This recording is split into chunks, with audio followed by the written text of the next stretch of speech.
گالے مالے ہو رہے ہیں یہاں۔ وہ روحی پتہ نہیں کس کے ساتھ باغی ہے۔ حمیدہ نے حیرت زدہ ہو کر اور زیادہ تیزی سے اپنے ہاتھ ملے۔ میں نے اشفاق کو کندھوں سے پکڑ کر اس کے پاؤں پر کھڑا کیا تو مجھے محسوس ہوا کہ اس کے بدن میں سکت ہی نہیں رہی ہے۔ کچھ تو روحی کی اس بے وفائی نے اسے نڈال کر دیا تھا۔ اس پر میری اس ٹھکائی نے اس کا رہا سہا حوصلہ بھی ختم کر دیا۔ میں اسے اپنے ساتھ لے کر پاؤں پاؤں چلاتا ہوا اس کے مکان تک لے گیا۔ گلی اس وقت بالکل سنسان پڑی تھی، چاروں طرف سناٹا طاری تھا، البتہ ایک ریڈی والے پٹھان کی آواز ذرا فاصلے پر گونج رہی تھی۔ اشفاق لڑکھڑاتا ہوا اپنے گھر کے کھلے دروازے میں داخل ہوا تو مجھے محسوس ہوا کہ وہ بہتان نہیں باندھ رہا تھا، اس کی گاتیا بیوی ہاتھ دکھا گئی تھی۔ جب میں حمیدہ کے کمرے میں بیٹھا تھا تو مجھے گلی میں سے ٹرک گزرنے کی آواز تو سنائی دی تھی، مگر یہ معلوم نہیں تھا کہ اس کا بندوبست روحی نے کیا ہے۔ اشفاق کو ساتھ لے کر میں اس کے مکان کے چاروں کمروں میں گھوم گیا، ہر طرف بس کاٹ کباڑ ہی دھرا نظر آتا تھا۔ روحی وہاں سے سارا قیمتی سامان ٹرک میں لاد کر لے گئی تھی۔ اشفاق پھٹی پھٹی نظروں سے اپنے خالی ڈنڈار گھر کو یوں دیکھ رہا تھا جیسے کوئی بھیانک خواب اس کی آنکھوں میں منجمد ہو کر رہ گیا ہو۔ میں نے اسے ایک چھلنگا سی چارپائی پر بٹھایا تو وہ اس پر یوں ڈہ سا گیا جیسے وہ کڑے کوسوں کی مسافت طے کر کے وہاں تک پہنچا ہو۔ اس کا رنگ زرد ہو رہا تھا اور صورتحال کی سنگینی نے اس کے دل پر ایسی وحشت طاری کر دی تھی کہ اس کے منہ سے بات نہیں نکل رہی تھی۔ تمہارا تو حلیہ ہی بگڑ گیا ہے میرے یار، ذرا حوصلے سے کام لو، میں تمہارا دشمن نہیں ہوں یارے، ذرا اپنی ہوا روک۔ یہ کہتے ہوئے میں نے اس کے کندھے تھپ تھپائے۔ وہ ٹھہر ٹھہر کر اپنا جبڑا سہلاتا تھا جو ایک طرف سے تھوڑا سا سوج گیا تھا۔ میرا خیال ہے کہ اندر کچھ توڑ پھوڑ زیادہ ہی ہو گئی تھی۔ سسکتے ہوئے بولا، وہ مجھے تباہ کر گئی ہے وہ خبیث عورت، میں اسے زندہ نہیں چھوڑوں گا، میں اسے جان سے مار دوں گا۔ غصے کی ایک اور تیز کٹیلی لہر اس کے سر تک پہنچی اور اس کی آنکھیں پھر خون آلود ہونے لگیں۔ مجھے ان حالات کا قطعاً علم نہیں تھا جس نے ان کی زندگی میں زہر گھول دیا تھا۔ میں تو اب تک اس کی بڑھتی ہوئی وحشت سے اپنا ہی تحفظ کرتا چلا آ رہا تھا، وہ مجھے ہی اپنی اس بربادی کا ذمہ دار ٹھہراتا تھا۔ یہی وجہ تھی کہ میرے ساتھ ابھی تک اس کا رویہ نہایت ہی توہین آمیز تھا۔ ٹھیک ہے بیٹے، تو جا اور اس کے پیچھے جا کر اسے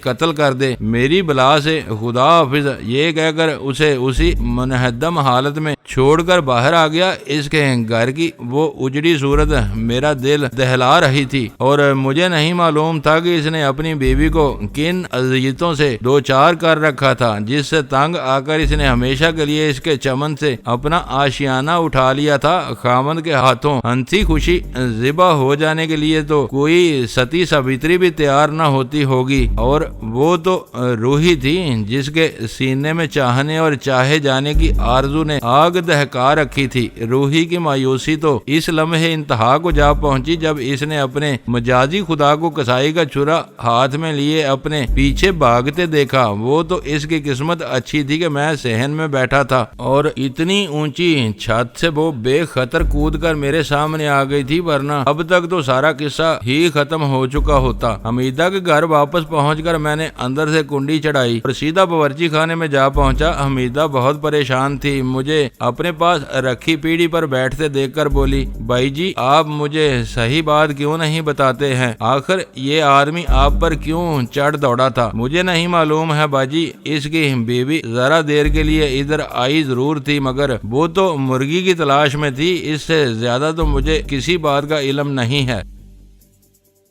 دوستو ویڈیو کو لائک ضرور کر دیا کریں۔ ISI پاک آرمی زندہ باد، پاکستان پائندہ باد۔ معزز ناظرین، اپنا خیال رکھیے گا اور اپنے اس چینل کا بھی شکریہ۔